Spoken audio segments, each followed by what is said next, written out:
বিবাহিত মেয়ের ওপর মা বাবার হক। কোরআন ও হাদিসে মা বাবার সঙ্গে সদাচরণের যে নির্দেশ দেওয়া হয়েছে তা ছেলে মেয়ে সবার জন্য প্রযোজ্য। কেননা সন্তান বলতে ছেলে মেয়ে উভয়কেই বোঝানো হয়েছে। আর মা বাবার জন্য সামর্থ্য অনুপাতে খরচ করা, তাঁদের খিদমত করা এক প্রকার সদাচরণ। সুতরাং মা বাবা যদি এমন দরিদ্র হয় যে তারা নিজের মালিকানা সম্পদে চলতে অক্ষম এবং অন্যদিকে মেয়ে যদি সামর্থ্যবান ও বিত্তবান হয়, তাহলে তার ওপর মা বাবার ভরণ পোষণ ওয়াজিব। এক্ষেত্রে যদি তার সচ্ছল অন্য ভাই বোন থাকে, তবে তাদের ওপরও ভরণ পোষণ সমানভাবে ওয়াজিব। সামর্থ্য থাকা সত্ত্বেও অভাবগ্রস্ত মা বাবার খরচ না দিলে গুনাহগার হবে। ফাতাওয়ায়ে হিন্দিয়া 1/5 564। কেননা আল্লাহ তাআলা বলেছেন, তোমার রব আদেশ করেছেন যে তাকে ছাড়া অন্য কারো ইবাদত করো না এবং পিতামাতার সঙ্গে সদ্ব্যবহার করো। সূরা ইসরা বনী ইসরাইল আয়াত 23। অন্য আয়াতে এসেছে, তোমার কাছে জিজ্ঞেস করে কি তারা ব্যয় করবে? বলে দাও, যে বস্তুই তোমরা ব্যয় করো তা হবে পিতামাতার জন্য, আত্মীয় আপনজনের জন্য। সূরা বাকারাহ আয়াত 215।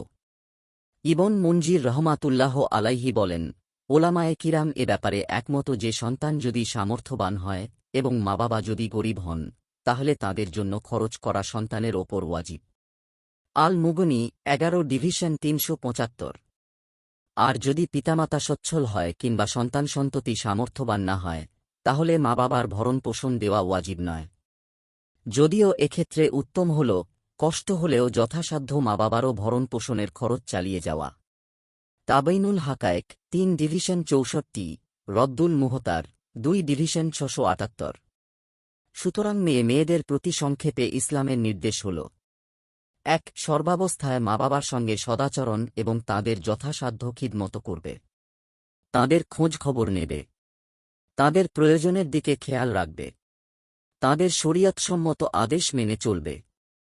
যথাযথভাবে খেয়াল রাখবে তাঁরা যেন কষ্ট না পায়। 2. সামর্থ্যবান হলে নিজের মোহর থেকে অথবা নিজ মালিকানাধীন অন্য সম্পদ থেকে মা বাবার জন্য খরচ করবে। 3. সামর্থ্যবান না হলে মা বাবার ভরণ পোষণ দেওয়া ওয়াজিব নয়। তবে এক্ষেত্রে মেয়ে নিজের সামর্থ্য অনুযায়ী পিতামাতাকে সাহায্য করার চেষ্টা করবে।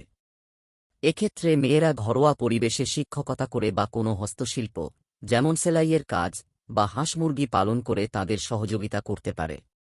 স্বামীর সঙ্গে আলোচনা সাপেক্ষে শরীয়তের সীমায় বৈধ হয় এমন যে কোনো কর্মসংস্থানে যোগ দিয়ে উপার্জন করতে পারে। 4. সন্তান হিসেবে মেয়ে তার মা বাবাকে জাকাত বা সদকা দিতে পারবে না। তবে স্বামীকে মহব্বতের সঙ্গে শ্বশুর শাশুড়ির খিদমত করার প্রতি উদ্বুদ্ধ করতে পারে, এমনকি তাঁর জাকাত সদকা থেকে হলেও। কিন্তু স্বামীর অগোচরে তাঁর সম্পদ থেকে পিতামাতাকে কিছু দেওয়া জায়েজ হবে না। তবে স্বামীর সন্তুষ্টির সঙ্গে হলে কোনো সমস্যা নেই।